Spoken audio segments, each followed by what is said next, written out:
Hey, I'm Sanjay Sriram, and today I'll be reading The Lonely Frog by Nakiete Miyake. Beyond the green grass field was a pond. It was no ordinary pond, it was a special pond. How special, you ask? It had all types of flowers with all the colors you could ever imagine. The pond had water of purple color. All the people there used to say, whoever touches or drinks the water from that pond turns into a frog. And not just a normal frog, a frog with unique powers.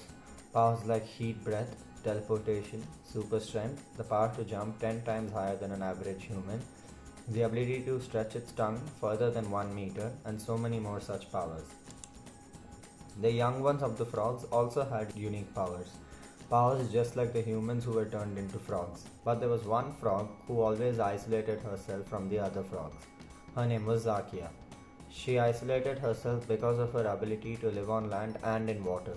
She was always bullied by her friends because of that. They thought that she was lame and boring. They would say, "Get out of here. We only hang out with cool kids, unlike you." They would push her and call her stupid and dumb. Zakia was always unhappy and would lock herself in her room and lie on her bed crying with her hands covering her face. Zakia had no siblings.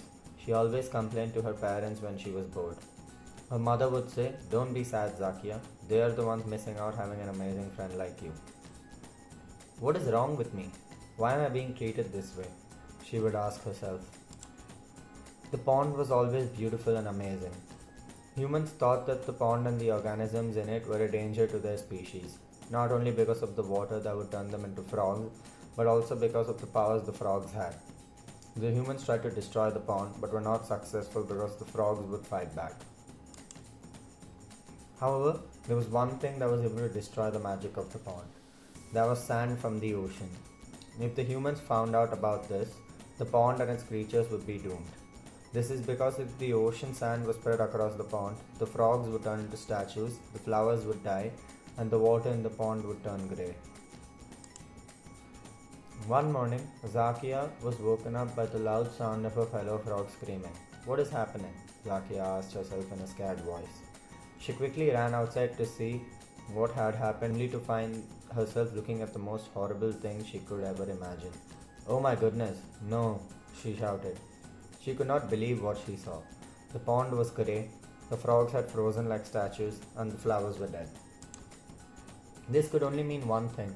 The humans have found out how to destroy the pond, and now I am the only frog here, she told herself while staring at the pond from outside her home. She started to cry. Tears were running down her cheeks like a waterfall. Why me? Why am I the only one left? Why am I not a statue like the others? She asked herself. The more she asked herself these questions, the angrier she got. She started punching the water, thinking how beautiful it used to be. Then suddenly, the water turned purple again. You can only imagine how happy and shocked Zakia was. "Yes, yes, yes, oh my gosh," she screamed with joy, while jumping up and down. How could this happen? She asked herself. What have I possibly done to turn the water purple again?